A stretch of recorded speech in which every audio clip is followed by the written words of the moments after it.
सबैलाई एउटा प्रश्न सोध्न चाहन्छु र भाद्र 23 गते र 24 गतेमा मान्छेहरू कति धेरै कन्फ्युज हुनुहुन्छ क्या अझै पनि क्या। भाद्र 23 मा चाहिँ जुन जेएनजीको प्रोटेक्सन थियो नि त्यो टाइममा गोली चल्या हो के। 24 गते त त्यसपछि फ्रस्ट्रेसनमा जब मान्छेहरू फ्रस्ट्रेसन भयो अनि त्यसपछि चाहिँ संसद भवनहरूदेखि लिएर सर्वोच्च अदालतहरू लिएर सबै त्यो टाइममा जलेको क्या। मान्छेहरूलाई चाहिँ के लागिरहेछ अझै पनि भने 24 गते चाहिँ मान्छे मरेको, 23 गते चाहिँ संरचना भवनहरू जलेको भनिरहेछन् क्या। त्यो एकदम गलत छ तपाईँहरूको सोचाइ, सबैजनाको सोचाइ। अनि म तपाईँहरूलाई अर्को पनि एउटा प्रश्न के सोध्न चाहन्छु भने यदि होइन भाद्र 23 गतेको प्रोटेक्सनमा तपाईँको छोराछोरी कोही यदि आफन्त इष्टमित्र कोही बित्नु भएको भए अझै पनि तपाईँहरू त्यसलाई नै भोट हाल्ने अनि फेरि पनि हामीलाई त्यही सरकार चाहियो भनेर भन्नुहुन्थ्यो, भन्न सक्नुहुन्न थियो क्या। किनकि तपाईँहरूको आफ्नो कोही मरेको छैन नि त, आफ्नोले कसैले ज्यान गुमाएको छैन होइन।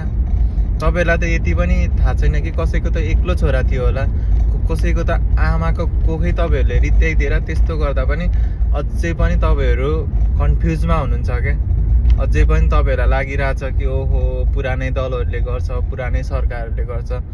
तपाईँहरू यति क्लियर हुनुहोस् कि योचोटि भोट भनेको नि यो भोट भनेको तपाईँहरूको लागि होइन क्या। तपाईँहरूको आउने पछिल्लो पिँढी हुन्छ नि, जुन पछिल्लो पुस्ता सम्झिनु। मैले त मेरो लाइफ जसो तसो अब म सर्भाइभ गर्छु, जसो तसो मैले आफ्नो लाइफ गरेर खान्छु।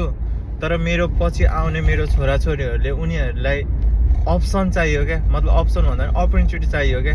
के गर्ने भन्दा आफ्नो देशमा बस्ने अनि थोरै काम गरेर दुःख गरेर खाने त्यो वातावरण होइन, त्यो इन्भाइरोमेन्ट चाहिँ जुन चाहिँ सरकारले क्रिएट गर्नु पर्यो क्या। यो अब होइन मान्छेहरूले त अब त त्यो रामेको छोराले के भन्नु भने विदेश चोइसले गयो अरे क्या। तपाईँ हामी चोइसले कसम भन्नुपर्दा कदापि पनि आफ्नो चोइसले आएन नि त हामी विदेश। हामी त यहाँ 15-20 लाख रुपियाँ ऋण गरेर 100/4 ब्याज तिरेर हामी त यहाँ दुःख गर्न आएको हो नि त। दिनको 12-13 घन्टा काममा घोटेको छ। अनि त्यो चोइस होइन क्या। चोइस भनेको चाहिँ कस्तो हुन्छ भने जस्तै अब हामी भिजिट भिसा कतै जान्छौँ होइन, भिजिट भिसाको लागि कतै जान्छौँ हामी 2-4 महिना घुमेर कतै आउँछौँ भने त्यो हाम्रो चोइस हो क्या।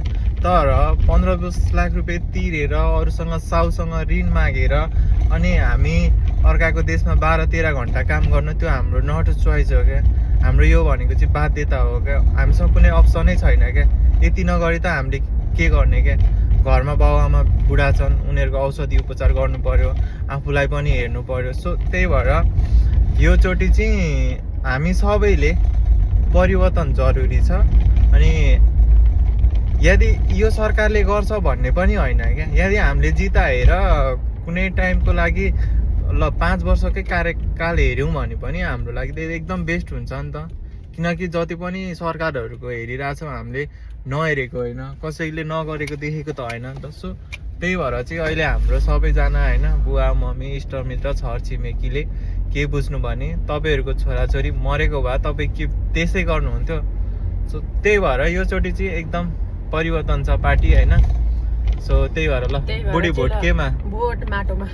के को माटो भने घन्टी हो यो बुढीलाई पनि होइन। बरु मलाई आजकल चाहिँ मलाई त्यो उसको माया लाएर हो कि मलाई मेरो बुढीको बरु त्यति माया लाग्दैन। मेरो बुढी अर्को पनि आउँछ होला, मलाई यो नहुँदा त्यति फरक पर्दैन। तर मलाई बालेन सर प्रधानमन्त्री भएको हेर्न चाहन्छु क्या।